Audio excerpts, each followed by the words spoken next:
যে সিসিটিভি ফুটেজটা আপনারা দেখছেন, ওখানে টাকার ব্যাগ নিতে কালো টি শার্ট পরা যে ছেলেটা ছিল সেটা ছিলাম আমি।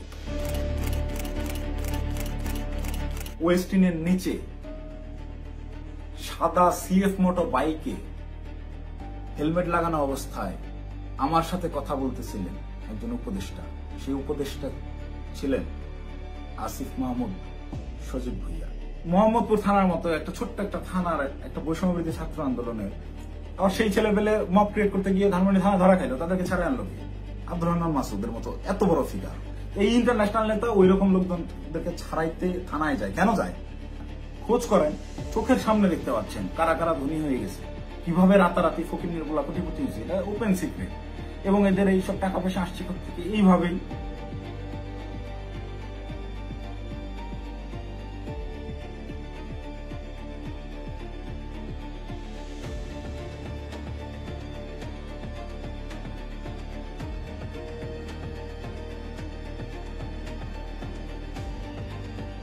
আসসালামু আলাইকুম, আমি জানে আলম অপু। সম্প্রতি গুলশানে বরিশালের এই যে নারী এমপির বাসায় চাঁদাবাজির যে ঘটনার ভিডিও ফুটেজ ভাইরাল হয়েছে, যে সিসিটিভি ফুটেজটা আপনারা দেখছেন, ওখানে টাকার ব্যাগ নিতে কালো টি শার্ট পরা যে ছেলেটা ছিল সেটা ছিলাম আমি।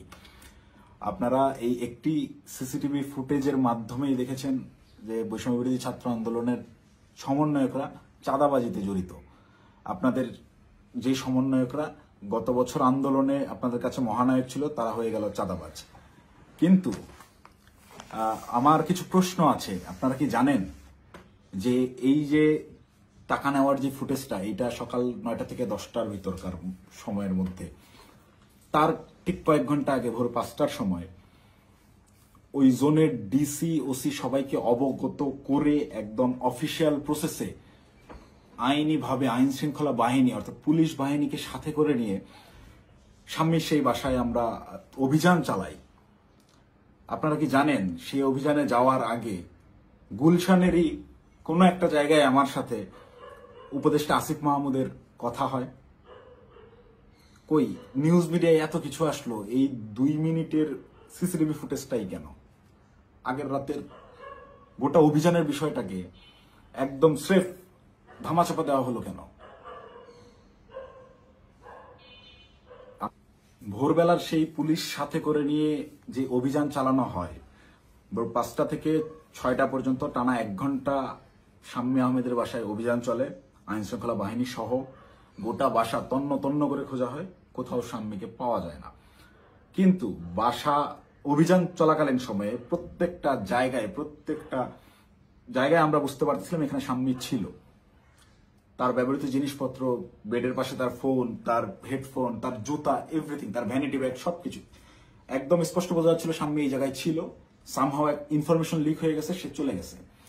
তো যেই 2.5 মিনিটের সিসিটিভি ফুটেজ ভাইরাল করে আমাদেরকে রাতারাতি হিরো থেকে একদম ভিলেন বানানো হলো, যারা এই কাজটা করলো তাদের কাছে আমার অনুরোধ থাকবে এবং চ্যালেঞ্জ করব আমি, যদি সৎ সাহস থাকে আগের রাতের সিসিটিভি ফুটেজটা আপনারা ফাঁস করেন, দেখি কে ফোন করছে, কার কলে, কিভাবে শাম্মীর বাসা থেকে বেরোইছে, এবং আইন শৃঙ্খলা বাহিনীর সাথে আমরা যে অভিযানে গেলাম সেখানে আমাদের ভিতর কি কি কথা হয়েছে। আমরা চাঁদাবাজ কিভাবে হলাম? চাঁদাবাজি তো করি নাই। আমাদেরকে পরের দিন সকালবেলা এটা যোগাযোগ রিয়াদের সাথে করছে, রিয়াদের সাথে যোগাযোগ করে রিয়াদকে ডেকে পাঠাইছে তারা। রিয়াদ আমাকে ফোন দেয়, ফোন দিয়ে ডেকে নেয় যে ভাই ওই বাসায় একটু আসতে হবে। তো সে আমাকে প্রাথমিকভাবে জানায় যে শাম্মী যায় নাই, এটা এখনো আমাদের কাছে তথ্য আছে, আমি বাসায় নজরদারি করতেছি, আপনি তাড়াতাড়ি আসেন। আমি ইমার্জেন্সি যাই। যাওয়ার পরে রিয়াদ আমাকে নিয়ে ভিতরে যায় এবং বলে যে ভাই উপর থেকে ডেকে পাঠাইছে বলার পর আমরা ওকে তাহলে চল। আবার যাওয়ার আগে একটু আটকাইলাম যে অন্যরা আসুক। পরে বেশ কয়েকজনকে ফোন দিল রিয়াদ, দিয়ে বলে যে ভাই সবাই ঘুমিয়ে গেছে, কেউ আসতেছে না। তো অগত্যা আমি ওর সাথেই গেলাম। সিঁড়িতে রিয়াদ আমাকে টাচ দেয় যে ভাই ওরা কিছু টাকা পয়সার কথা বলছে, পোলাপানরা চাপানি খেতে টাকা পয়সা দিবে। তা আমি স্বাভাবিকভাবেই মাইন্ডসেট করে নিছি, আমরা রাতে যে কজন আসছিল আর পুলিশ সব মিলে সর্বোচ্চ 40 জন হবে। তো পুলিশদেরকে বাদ দিলে এটা 15-20 জন বা 30 জন সর্বোচ্চ। এই কতই বা দিবে, 50,000 1 লাখ টাকা হয়তো বা দিবে। এইটা একদম নর্মাল থট থেকে ভাবছি। এই ভেবেই আমি ওর সাথে ভিতরে যাই। ও আমাকে বলে দিছে যে আমি বলছি যে আমি ভাই এগুলা আমার মন সাইদের, আমি কথাবার্তা বলতে পারি না। বলে আপনার কথা বলতে হবে না, আপনি রাতে খুব ভালো রোল প্লে করছেন, আপনারা ওরা ভয় পাবে। আপনি যেভাবে সব জায়গায় খোঁজাখুঁজি করছেন, চিল্লাচিল্লি করছেন, আপনারা ওরা ভয় পাবে। আপনার ফেসটা খালি দরকার, আপনি খালি আমার সাথে তাল মেলাবেন, বাকিটা আমি দেখবো। তো আমি যে গেছি তার সাথে, একটু আমার ভিতরেও ওই সময় হয়তো লোভ আসছে, আমি নিজেকে কন্ট্রোল করতে পারিনি, বা ওই মুহূর্তে সঠিক ডিসিশনটা কি হবে আমি নিতে পারিনি। খুব ইনস্ট্যান্ট, সিঁড়িতে উঠতেছি আর 2 ধাপ গেলে আমি বাসার দরজায় চলে যাবো, এতটুকু সময়ের ভিতরে আমাকে সিদ্ধান্ত নিতে হয়েছে। তো এটা আমার ভুল সিদ্ধান্ত হয়তো বা ছিল। ভিতরে গেলাম, গিয়ে বসলাম। বসার পরেই ওই শাম্মীর হাজবেন্ড এসে 5 লাখ টাকার অফার করে যে আমি তোমাদেরকে 5 লাখ টাকা দিচ্ছি, তোমরা যারা ছিলে তোমরা চা পানি খায়ও, আমরা শান্তিপ্রিয় মানুষ, আমি সারা জীবন চাকরি করছি, কোনো রাজনীতি করি নাই, চাকরির রিটায়ারমেন্ট শেষে এখানে আছি, রেস্ট করতেছি, এই বয়সে এসে আমাদেরকে আর তোমরা হয়রানি করিও না, আমি কোনো রাজনীতির মধ্যে নাই, তা আমাদেরকে একটু শান্তিতে থাকতে দাও। এবং উনি আরো একটা প্রশ্ন করেন যে আমাদের তথ্য তোমাদেরকে কে দিছে, তোমরা কিভাবে জানলা যে আমরা এইখানে আছি।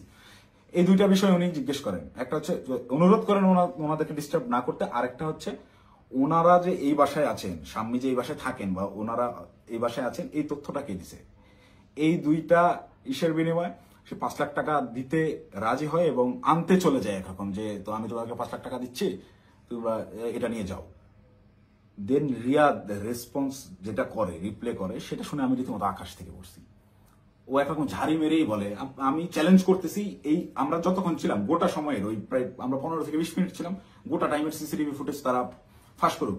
আমার এই ভিডিও যে সাংবাদিক ভাইরা দেখবেন, আপনারা ওই বিল্ডিং আবার যান, বিবিসির সাংবাদিকরা তো আগের বার বেশ কয়েকটা ফুটেজ বের করছেন সিঁড়ি দিয়ে ওঠা নামার, আপনারা কেন সাউন্ড দেন নাই আমি জানি না। আপনারা এইবার যদি যান গোটা ফুটেজটা ফাঁস করেন, এটা আমার অনুরোধ থাকবে। তাহলে ভাই আমি একটু বাঁচি। আমাকে যেভাবে আপনার এই চাঁদাবাজ হিসেবে পরিচয় করাইলেন, ডেকে নিয়ে ভাই টাকার ব্যাগ হাতে ধরাই দিছে, চাঁদাবাজি করতে যাই নাই, জীবনে চাঁদাবাজির কোনো রেকর্ড নেই, খোঁজ নিয়ে দেখেন, গোয়েন্দা লাগান, এভরিথিং। 1 টাকার অবৈধ সম্পদ কোথাও অর্জন করছে কিনা চ্যালেঞ্জ করবো, কেউ বের করতে পারবে না। এবং সর্বোচ্চ চেষ্টা করতেছে বর্তমান এই রাষ্ট্রযন্ত্র, সর্বোচ্চ চেষ্টা করতেছে আমাকে ভিলেন বানানোর। আমার বিরুদ্ধে কোনো এভিডেন্স পাচ্ছে না, এরকম কোনো কাজে আমি কখনোই ছিলাম না, আমাকে ডেকে নিয়ে জাস্ট ইউজ করা হয়েছে। যাই হোক, ওই প্রসঙ্গে আপাতত না যাই, ঘটনায় ফিরি। এখানে রিয়াদ রিপ্লেতে বলল যে কিসের 5 লাখ, 1 কোটির নিচে কথাই হবে না, আপনাদের মানিজ্য সব বাঁচাই দিলাম, আত্মীয় স্বজনের কাছে কালার খাইতে হলো না, জেল খাটতে হলো না, কোনো কিছু করতে হলো না। আমি ভাই রীতিমতো 1 কোটি টাকার কথা শুনে হয়েছি যতটা, তার চাইতেও বেশি হয়েছি। অকপটে বলতেছে যে আপনাদেরকে জেল খাটা লাগলো না, কিছু না, আত্মীয় স্বজনের কাছে মানহানি হলো না, মিডিয়া হলো না, কোনো কিছু হলো না, এটার বিনিময়ে শুধু 5 লাখ। তখন একরকম মাথা ধরে উঠছে আমার যে এইটা কি তাহলে প্ল্যান ছিল। আমি ওই তখন থেকেই রাতে বিভিন্ন ক্লু পাচ্ছিলাম যে স্বামী বাসায় ছিল, তখন আমার মাথায় খেলে যে এটা কি আসলে প্ল্যান ছিল, তাহলে কি প্ল্যান করে স্বামীকে এরা সেফ এক্সিট দিছে এবং সেফ এক্সিট দেওয়ার বিনিময়ে এখানে কোটি টাকা নিতে আসছে। মাথায় যখন প্রশ্নটা ঘুরপাক খায়, আমি ওখান থেকে একটু উঠে চলে যাই যে আমি এইসব টাকা পয়সার ডিলিং আমি থাকবো না। তখন আবার আমার মাথায় এইটা খেলে যে আমি তো রিয়াদের সাথে আসছি, রিয়াদ আমার সহযোদ্ধা, সে আমার পূর্ব পরিচিত, তাকে এখানে একা রেখে আমি কিভাবে চলে যাই একটা আওয়ামী লীগের এমপির বাসায়, একে তো গুম করে দিতে পারে বা এর যে কোনো বিপদ হতে পারে, ওর সেফটির কথা চিন্তা করে ওকে আমি একা রেখে চলে গেলে ওর বিপদ হতে পারে, এই চিন্তা করে আমি আবার ব্যাক আসি না। যাই হয় হোক, আমাকে রিয়াদকে নিয়ে যেতে হবে, অ্যাডিনাও রিয়াদকে আমাকে তাড়াতাড়ি এখান থেকে বের করতে হবে। তো ওই ওদের কথা, ওরা বার্গেনিং চালাতেই আছে। ওটা 1 কোটি থেকে 50 লাখে নামে, 50 লাখের থেকে ওই 50-50 করবে, 25 এখন নেবে, 25 করে বিভিন্ন রকম বার্গেনিং করতে থাকে। গোটা সিসিটিভি ফুটেজ দিলেই আপনারা দেখতে পাবেন। তো আমি যত ফাস্ট করা যায় এখান থেকে বেরোতে পারলে পারছি। তো আমি রিয়াদকে বারবার কানে কানে বলতেছি তুই এরকম পাগলামি করিস না, তুই থাম। রিয়াদ আমাকে বারবারই বলে আপনি চুপ থাকেন, দেখেন আমি কি করি, আপনি চুপ থাকেন, আমি দেখেন কি করি। তো আমি সাহস আর পাচ্ছিলাম না। উনি একটা সময় করলেন কি, পাশের রুমে গেলেন, পাশের রুমে গিয়ে কাউকে একটা ফোন দিলেন, সর্বোচ্চ 30 সেকেন্ড বা 1 মিনিট পরে একটা লোক আসলেন, এসে বেল চাপলেন, দরজা খুলতেই বাইরে থেকে একটা টাকার ব্যাগ দিল, টাকার ব্যাগটা নিয়ে গেটটা লাগাই দিলেন। ওই টাকার ব্যাগটা সোজা এনে আমার পাশে উনি রাখলেন, আমার পাশে ছোট একটা টেবিল ছিল, রাখতেই এই পাশ থেকে রিয়াদ আমাকে বলতেছে আপনার তো কাঁধে ব্যাগ আছেই, তাহলে ওটা ব্যাগে ভরে ফেলেন। তো আমার ব্যাগের ভিতরে খাবার ছিল, আমি সারা রাত ধরে জেগেছিলাম, এখানে অভিযান চালাই বাসায় যাচ্ছিলাম, খাওয়া দাওয়া করিনি, সকালে খাওয়ার জন্য খাবার কিনছি, খাবারটাও খাইতে পারিনি। এই খাবারটা বের করে রেখে টাকাটা ব্যাগে বললাম ভরে আমি রিয়াদকে বলতেছি চল উঠি। রিয়াদ তখন নতুন আবার কাহিনী শুরু করলো যে না, এই 10 লাখ টাকা নিয়ে যাওয়া যাবে না। সে তখন বিভিন্ন ইনে বিনে আরো টাকা দেন, আপনি টাকা লাগলে ম্যানেজ করেন, সে টাকা ছাড়া উঠবেই না। তাকে একরকম অনুরোধ করে আমি এই জায়গা থেকে তুললি যে ভাই তুই আর ঝামেলা বাড়াইস না, তুই চল, আর তুই যদি বেশি ঝামেলা করিস তাহলে আমি এই টাকার ব্যাগও ফেলাই আমি চলে যাই, তুই একা হ্যান্ডেল করবি। কারণ এখানে টাকা পয়সা এরকম তুই কোটি টাকা নিবি এটা আমাকে বলে অবস্থা। এটা যদিও আমি বাইরে এসে বলছি লাস্টের লাইনটা। রিয়াদও দেখি আমি যখন বলছি আমি চলে যাবো তোকে ফেলে, তখন রিয়াদ একটু ভয় পেয়েছে এবং রিয়াদ আমার পিছে পিছে চলে আসে। তো বাইরে আসার পরে রিয়াদ আমার সাথে একরকম প্রচন্ড রাগারাগি শুরু করে যে দেখুন আপনি কি পাগল নাকি, আপনার জন্য হইলো না, আপনি মাত্র 10 লাখ টাকা নিয়ে চলে আসলেন কেন। আমি ওরে উল্টা ঝাড়ি মারতেছি, বাট তুই পাগল নাকি, একটা মানুষের বাসায় গিয়ে ওখানে ক্যামেরা আছে, এই আছে, সবকিছু আছে, একটা মানুষের বাসায় মানুষ কি কোটি টাকা ঘরে রাখে, তুই একজন মানুষের বাসায় গিয়ে আন্দাজে বলতেছিস আমাকে 1 কোটি টাকা দিতে হবে। লোক বলতেছে টাকা নাই, তুই বলতেছিস ম্যানেজ করে এনে দেন। এটা তো পাগলামি ছাড়া কিছুই না। তুই কি অন্ধ হয়ে গেছিস? তোর কি বিবেক বুদ্ধি নাই হয়ে গেছে টাকার লোভে? ভাই ভাই তো আমার 1 কোটির কথাই বলে দিছে। আমি মানে প্রশ্ন যে করব কোন ভাই, এটা প্রশ্ন করার আগে দেখি রিয়াদের চোখ মুখ শুকায় গেছে। মানে সেও আতঙ্কিত, তাকে 1 কোটির কথা বলে দেওয়া হয়েছে। এই 1 কোটি কেন আনা হইলো না, বা আমি যে বাধাগ্রস্ত করছি আমার জন্য সে 1 কোটি আনতে পারলো না, এটার জন্য সে আমার উপরে বিরক্ত এবং সে নিজেও নার্ভাস। রিয়াদের চোখে মুখেও দেখি চিন্তার ছাপ। পরে আমি বললাম কোন ভাই, কখন বললো তোরে, কার সাথে কথা বলছিস আমি যাওয়ার পরে? বলছে রাতে কোন ভাই আসছিল দেখেন নাই। তখন আমি 30 সেকেন্ডের মতো চুপ করে থাকি, ভাবতে থাকি। যখন রাতে কোন ভাই আসছিল এইটার সমীকরণটা আমার মাথায় মেলে এবং রিয়াদকে আমি বলি যে ভাইয়ের সাথে কথা বলে আসলাম তুই কি সেই ভাইয়ের কথা বলতেছিস? রিয়াদ বলে হ্যাঁ। কয় আপনি বুঝতেছেন না ওখানে ক্যামেরা আছে, সবকিছু আছে, সবকিছুর সামনে আমি 1 কোটি টাকার সাহস করতেছি, এটা কি এমনি? তখন আমার কাছে একটু হলেও বিশ্বাসযোগ্য মনে হচ্ছে না আসলে এইটুকু একটা ছেলে ও 1 কোটি টাকা চেয়ে ফেলছে, ক্যামেরা আছে এটা জেনে সহ ও জানে। কিন্তু এই বাসায় আমরা 3-4 ঘন্টা আগেও পুলিশ সহ অভিযান চালাই গেছি, বাসার কোথায় কি আছে সব জানা। ও খুব ভালো মতো জানে এখানে সিসিটিভি ক্যামেরা আছে, সব রেকর্ড হচ্ছে। তারপর ও বিন্দু পরিমাণ ভয় ছাড়া ও অকপটে 1 কোটি টাকা চেয়ে ফেলছে। তাহলে অবশ্যই ওর কথার কিছুটা হইলেও সত্যতা আছে, ওর পেছনে ওই রকম ব্যাকআপ আছে।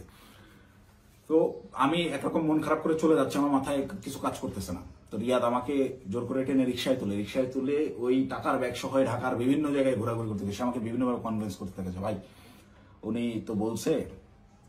আমি নেমে আসার পরেও রিয়াদ গেটে ছিল, ওদের সাথে বার্গেনিং করে আসছে, 2 দিন সময় দিয়ে আসছে যে 2 দিন পর আমরা আবার আসবো, এটা বলে আসছে। তো আমাকে বলতেছে ভাই ওনাকে 2 দিন সময় দিয়ে আসছি, 2 দিন পরে কিন্তু আসতে হবে, আমাদেরকে টাকা তুলতে হবে। আমি ওর কথা বাড়াইলাম না, বললাম দেখা যাবে। আমি খালি চাচ্ছিলাম এখান থেকে আমি কাটতে পারলে পারছি, আমি কিসের মধ্যে পড়ে গেছি। এইভাবে রিয়াদ চলে গেল ওখান থেকে ওই ওর বাসার দিকে। খুব সম্ভবত এটা মধ্যবাটা বৈঠাখালী নামের একটা জায়গায় যাবে, সেই জন্য একটা সিএনজি নিল এবং আমাকে ছেড়ে দিল। আমি আমার মতো চলে গেলাম এবং যাওয়ার সময় আমি ওকে জিজ্ঞেস করলাম তুই টাকাগুলা কি করবি? ও বলছে ভাই পোলাপান যেগুলো আসছে পোলাপানদেরকে দিতে হবে, তারপর ওই বাকি টাকাও তুলতে হবে, সব টাকা একসাথে তুলে তারপরে তো এটা ভাগাভাগির হিসাব। আমরা টাকাই তো তুলতে পারলাম না, এটা তো যা দিচ্ছে এটা তো আজকের পোলাপানেরই খরচ, পোলাপানের চাপানি খাইতে দিছে। দেন আমি একটু চিন্তায় পড়লাম, তারপর আমি বললাম তাহলে পোলাপানদের দিয়ে দিস। ও বলছে ওকে, বিকালবেলা ইনশাল্লাহ এটা ভাগাভাগি করব, আপনাকে ফোন দিয়ে জানাবো। তো বিকালে আমি তো এর মধ্যেই আমি বেশ কয়েকজনের সাথে রাতে যারা ছিল তাদের বেশ কয়েকজনের সাথে যোগাযোগ করি এবং তাদের কথাবার্তা আমি সরাসরি স্বীকার করি নাই বা বলি নাই যে রিয়াদ এরকম করছে। তাদেরকে আমি বিভিন্নভাবে ঘটনাটা সম্পর্কে অবগত করার চেষ্টা করি, যেহেতু এরকম কিছু হয়েছে কিনা বা রিয়াদ কোনো টাকা পয়সা দিয়েছে কিনা। তো সবাই অস্বীকার করতেছে, মানে যারা আসছিল এই অভিযানটা চালাইতে তারা কেউ এই বিষয়ে অবগতই না। তার মানে এখানে ওই যে আমাদের গ্রুপে ইনফরমেশন দেওয়া হলো অমুক বাসায় আওয়ামী লীগের এমপি আছে বলে ছাত্রদেরকে চেতায় দেওয়া হলো, চেতায় দিয়ে এই ছাত্রদেরকে মব করতে পাঠানো হলো। ওখানে ছাত্রদেরকে পুলিশ বাহিনী সহ ওই এমপির বাসায় পাঠাইয়া ওই পরিবারকে ভয়ভীতি প্রদর্শন করা হলো। করার পরে ছাত্ররা সবাই যে যার মতো বাসায় চলে গেল। তারপরে চাঁদাবাজের দল চাঁদাবাজি করতে আসলো। ঘটনা এইটাই। এখান থেকে মাঝখান থেকে সাধারণ ছাত্ররা ব্যবহৃত হইল। এই ব্যবহারের তালিকায় সেদিন আমিও পড়ছি, আমিও ব্যবহৃত হয়েছি এবং বিভিন্ন সময় বিভিন্ন ঘটনায় এরা এভাবে বিভিন্নভাবে ছাত্রদেরকে ব্যবহার করে এইসব করে। তারপর বিকালবেলা রিয়াদ আমাকে ফোন দেয়, ফোন দিয়ে ডাকে হচ্ছে রামপুরায়। তো এমনিতেই আমি হাতিরঝিলে যেতাম, তারপরের দিন আমাদের বেসরকারি বিশ্ববিদ্যালয়ের প্রোগ্রাম হাতিরঝিলে, সেই প্রোগ্রামের বাস্তবায়ন কমিটিতে ছিলাম, ভেন্যু পরিদর্শনের জন্য যাওয়ার কথা। এমনিতেই যাইতাম, তো ওর কথা শুনে আমি একটু হাতিরঝিল থেকে আগায় গেলাম রামপুরার দিকে। তো ওর সাথে যখন যাই সে আমাকে বিভিন্নভাবে কনভিন্স করার চেষ্টা করে যে ভাই আপনি অপ্রস্তুত হয়ে পড়ছেন এটা বুঝছি, কিন্তু এটা এভাবেই হয়, এরকমই আপনি বলার জন্য আপনি জানেন না। সে আমাকে ইনে বিনে বিভিন্নভাবে প্রলোভন দেওয়া শুরু করে যে আপনি আপনি এ যাবত আপনি কয় টাকার মালিক, আপনি কয় টাকা কামাইছেন।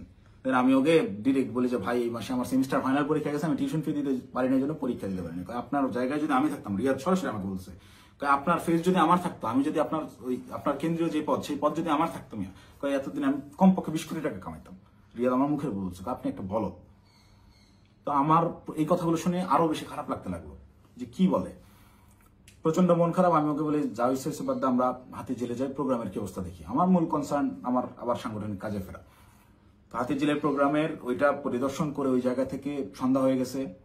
রিয়াদ আমাকে কন্টিনিউয়াসলি পুশিং করে যাচ্ছে, সে আমাকে নিয়ে মহাখালী যায়। মহাখালী ওখানে ইয়ামাহার শোরুম থেকে সে আমাকে একটা বাইক কিনে দেয়, এবং এটা সে প্রায় সময় এরকম হয়েছে যে রাত বেশি হয়ে গেছে, আমি বাসায় ফেরার জন্য সেফ কোনো কিছু যানবাহন পাচ্ছিলাম না। ম্যাক্সিমাম টাইম আমাকে ওই উবার ভাড়া করে যাইতে হইতো।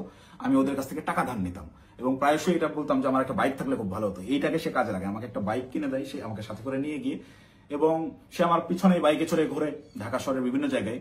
এবং পরবর্তীতে পরের দিন অনুষ্ঠানটা শেষ হয় কোনো মতে, 18 তারিখের প্রোগ্রামটা শেষ হওয়ার পরেই সে রাত্রেবেলা আমাকে ফোন দেয় যে ভাই 2 দিন তো হয়ে গেল, আমাদেরকে ওই বাকি 40 লাখ টাকা আনতে যাইতে হবে, এটা তো 1 কোটি নেওয়া যাইতো, আপনি খালি পাকনামি করে 50 লাখ নামা দেন। তখন তো আমি অস্বীকার করি, না ভাই আমি এইসব কাজে আর যাবো না। দেন আমাকে ডিরেক্ট ব্ল্যাকমেল, আপনি ওই টাকা দিয়ে বাইক কিনছেন, আপনার ফুটেজ আছে তো, আপনি বাইক কিনছেন, শোরুমে ডকুমেন্টস আছে, আপনি তো এটার পার্ট, আপনি তো টাকা ভোগ করছেন, আপনাকে তো যাইতেই হবে। তখন আমার মাথা রীতিমতো কাজ করা বন্ধ করে দিচ্ছে যে আমি তো পুরো ট্র্যাপে ফেসে গেছি। আই হাই, বাইকটাই আমি কেন নিলাম, আমার ভোটার আইডি কার্ডটাই ওখানে আমি কেন দিলাম, আর এই হারামজাদার টাকা আমি গেলামই বা কেন? প্রচন্ড রকম আফসোস শুরু হলো আমার, আমি এই কিসের মধ্যে পড়লাম এরকম ভাবতে হবে। সারা রাত আমার ঘুম হয় নাই। আমার ফেসবুকে গেলে এখনো ওই দিন আমার দেওয়া যে স্ট্যাটাসটা, আমি প্রচন্ড মেন্টাল ট্রমায় আছি। তার আগের রাত সারা রাত ধরে গত বছর জুলাইয়ের সেই আন্দোলনের স্মৃতিগুলা, এই আমার ভাইদের রক্তাক্ত সেই দেহগুলা, এই গুলি চালানোর দৃশ্যগুলো সবকিছু আমার চোখের সামনে ভাসতে থাকে। আমার ভাই সারা রাত ঘুমায় নাই যে কি করলাম, কি হচ্ছে, কি এটা কি। মানে আমি পরের দিন সকালে এটা পোস্টও করছি যে আমি প্রচন্ড মেন্টাল ট্রমায় আছি, জুলাইয়ের ওই স্মৃতিগুলো আমার মাথা থেকে যাচ্ছে না, আমার চোখের সামনে ভাসতেছে, আমি ঘুমাইতে পারতেছি না, নিজেকে অসহায় লাগতেছে, এই ধরনের একটা পোস্ট করছিলাম। এবং এটা তখন আমার বাস্তব ফিলিংস ছিল। আর উপরে এর আবার রিয়াদের ফোন আসেই, কখন বেরোবেন, কখন আসতেছেন, এই এরকম করতে করতে সন্ধ্যাবেলা আমি বাংলা মোটর অফিসে গেলাম। সেখানে একটা প্রেস ব্রিফিং করা হয় 18 তারিখের প্রোগ্রামে, বেশ কিছু প্রবলেম ছিল সেগুলো নিয়ে। প্রেস ব্রিফিং শেষে রিয়াদ আমাকে বলে উপরে ওয়াটারফল রেস্টুরেন্টে গিয়ে আপনি বসেন, আপনার সাথে কথা আছে। আমি ওয়াটারফল রেস্টুরেন্টে গিয়ে বসি। রিয়াদ সমস্ত ছেলেপেলেকে নিচে নিয়ে গিয়ে চা খাওয়াইয়ে পাঠিয়ে দিছে।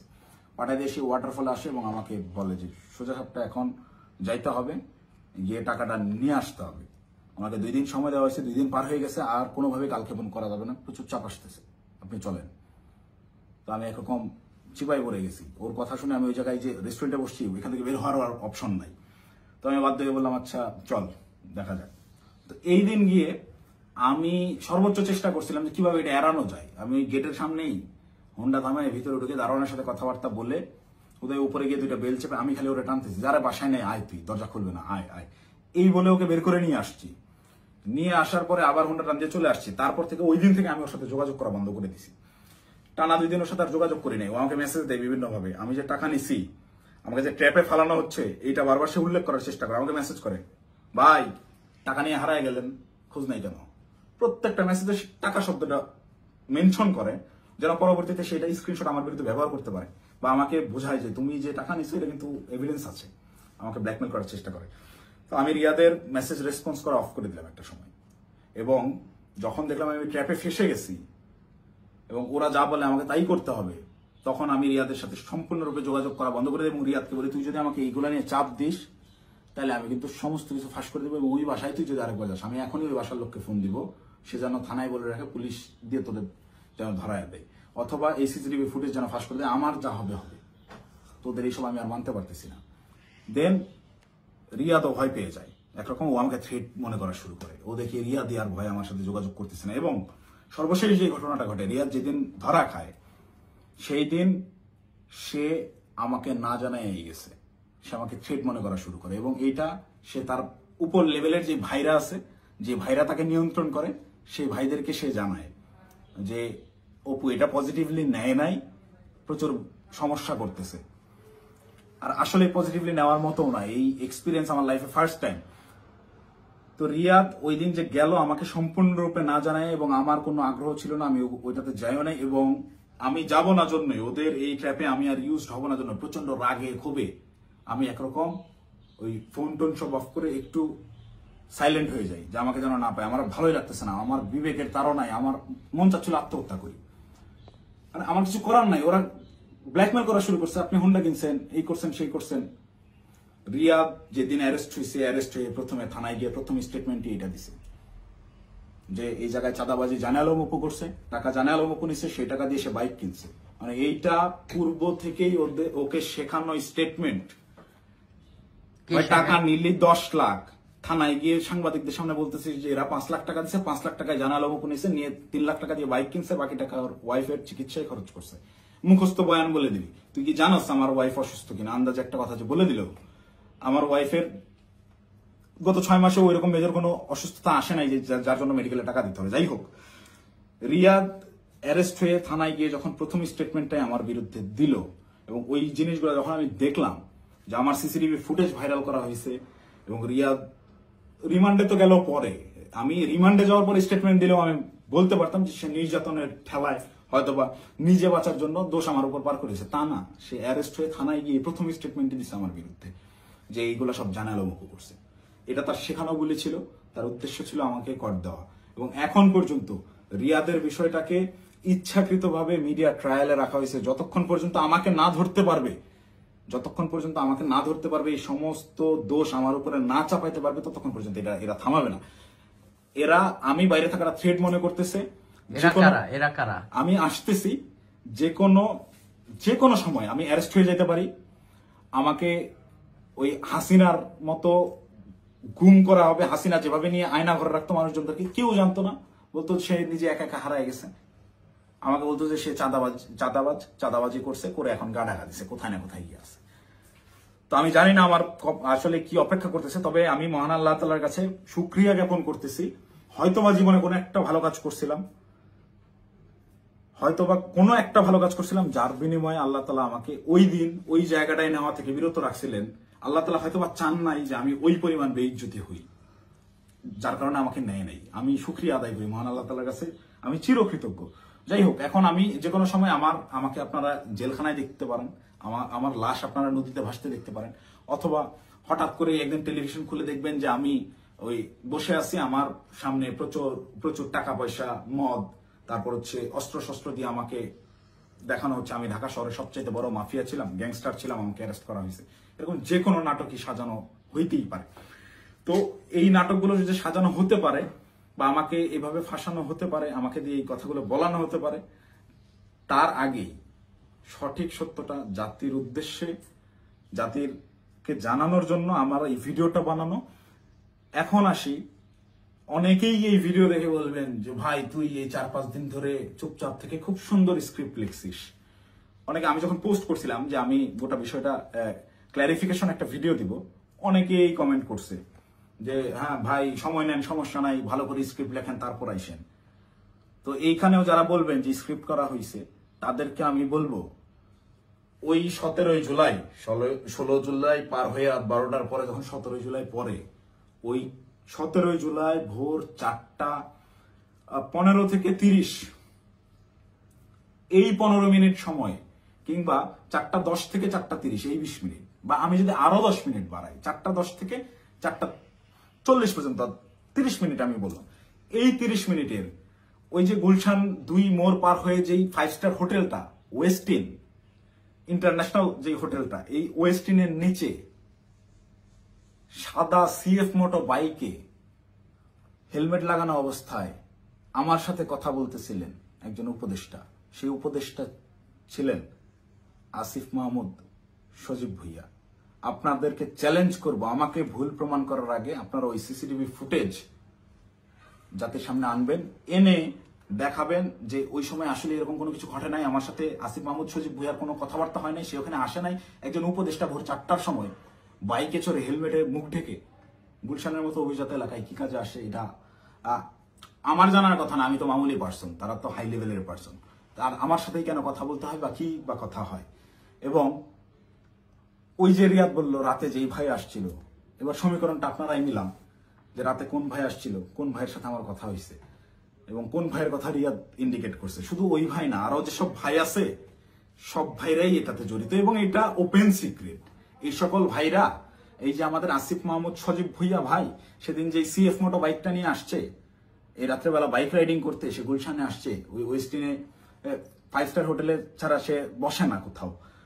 সে ওই গত বছর জুলাইতেও 50,000 60,000 টাকা দামের সেকেন্ড হ্যান্ড একটা স্কুটি চালাইতো, এখন সে সিএফ মোটো চালায়। যাই হোক, এটা চোখের সামনে আপনাদের কে কি করছে, আঙ্গুল ফুলে কলা গাছ কিভাবে হয়েছে। যে সকল ছেলেপেলেরা ওই হলে থাকতে পারতো না ছাত্রলীগের যন্ত্রণায়, বাইরে বাসা ভাড়া নিয়ে থাকবে, বাসা ভাড়ার টাকা থাকতো না, বিভিন্ন রাজনৈতিক নেতাদের কাছ থেকে টাকা ধার নিয়ে থাকতে হইতো, ডোনেশনে যাদের ম্যাচ ভাড়া চলছে তারা এখন ডুপ্লেক্স বাড়িতে থাকে, নিজস্ব গাড়িতে চলাফেরা করে। এটা গোটা জাতি জানে। আমি আসলে এমনিতেই তো আমাকে যথেষ্ট পরিমাণ ট্র্যাপে ফেলানোর চেষ্টা করতেছে। তো আমার মনে হয় যে এই বিষয়গুলো ক্লিয়ার না করে গেলে আমাকে দিয়ে ওরা যে কোনো স্টেটমেন্ট দেওয়া হতো। একটা ছোট্ট ক্লু দিই, রিয়াদের সাথে অ্যারেস্ট হওয়া যেই 4টা ছেলে, এই 4টা ছেলে এই ঘটনার কোনো কিছুই জানে না। এই 4টা ছেলেকে রিয়াদ একইভাবে আমাকে যেরকম বলছে ওই সাময়িকা পাওয়া গেছে আপনি আসেন এই বলে নিয়ে যে ব্যবহার করছে, ওই আমাকে খালি বলছে যে আপনি রাতে অনেক ভালো ভূমিকা রাখছেন, আপনার ফেসটাই আনাফ, আপনারা দেখলেই ভয় পাবে ওরা। ঠিক তেমনই ভাবে এই কয়েকটা ছেলে পেলে নিয়ে গেছে যে তোদের কিছু করতে হবে না, তোরা খালি চুপচাপ দাঁড়ায় থাকবি, যা করার আমি করবো। এইরকম কোন একটা প্রলোভন দিয়ে এই ছেলেগুলোকে নিয়ে গিয়ে ফাঁসাইছে। ফাঁসানোর পরে এরা রিমান্ডে গেল। এরা কি হত্যা করছে ভাই? 10 দিনের রিমান্ড কেন লাগবে? 10 দিনের রিমান্ড এই কারণেই চাওয়া হয়েছে বা 7 দিনের রিমান্ড এই কারণেই দেওয়া হয়েছে যে ঠিক ততক্ষণ পর্যন্ত এদেরকে জিজ্ঞাসাবাদ করা হবে যতক্ষণ পর্যন্ত এরা তাদের দেওয়া স্ক্রিপ্টেড দেওয়া বক্তব্য নিজেরা প্রকাশ না করতেছে। ভাই এই একটা চাঁদাবাজি সিসিটিভি ফুটেজ সব আছে, এইটা তদন্ত করতে 7 দিনের রিমান্ড লাগে না, এটা বুঝতে রকেট সায়েন্স লাগে না। এখন ওই ছেলেগুলা যারা চাঁদাবাজিতে মানে গোটা ঘটনার সাথে কোনোভাবেই কানেক্টেড না, এই ছেলেগুলা আমি নিউজ দেখলাম প্রাথমিকভাবে স্বীকার করে নিচ্ছে চাঁদাবাজিতে জড়িত থাকার কথা। তারা জড়িত না থেকেও জড়িত থাকার কথা স্বীকার করে নিচ্ছে। মানে এদের উপরে কি পরিমাণ চাপ আসছে হিসাব করে দেখেন, আপনারা ভেবে দেখেন। তো আমার মাথায় এইটাই ঘুরতেছে যে আমাকে ধরার পরে আমাকে কি পরিমাণ চাপ প্রয়োগ করবে, আমাকে কি না কি বলাবে। তো এইসব কি না কি বলে ওদের ওইসব প্যাচের মধ্যে আমি আর নাই। আমি সত্যটা বলে গেলাম, এখন যদি আমাকে গুম করে, আমাকে খুন করে, যাই করুক, আমি ভিডিওতে যা বলে গেলাম এটা শতভাগ সত্য, আমি দায়িত্ব নিয়ে বলতেছি। আমি আপনারা অনেকেই আমার পরিচিত মানুষজনদের ভিতরে অনেকেই ভিডিওটা দেখবেন যারা আমার সহযোদ্ধা, যারা আমার সাথে এতদিন চলাফেরা করছেন এবং যারা আমার সম্পর্কে জানেন, যারা আমার শুভাকাঙ্ক্ষী, তারা অবশ্যই এই কথাগুলো বিশ্বাস করবেন। তারা জানেন আমি ওই রকম দুর্নীতির সাথে যুক্ত হতেই পারি না এবং আমাকে তারাও ইউজ করে সুবিধা করতে পারে নাই। সুবিধা করতে পারে নাই জন্যই আমাকে আটকে দেওয়ার এত চেষ্টা। তো আমি যদি গুম হয়ে যাই, খুন হয়ে যাই, নিখোঁজ হয়ে যাই, যাই হোক, আমাকে যাই করুক, আপনারা দয়া করে এই সত্যটা জেনে রাখবেন, এইটাই প্রচার করবেন। অপু চাঁদাবাজ ছিল না এবং জুলাইকে বিক্রি করে চাঁদাবাজি যারা করতেছে, যারা ধনী হয়েছে, ফকিরের পোলারা কোটিপতি হয়েছে, তাদের বিরুদ্ধে আওয়াজ তুলতে গিয়ে অপু নিজেই চাঁদাবাজ হয়ে গেছে, ষড়যন্ত্রের শিকার হয়ে।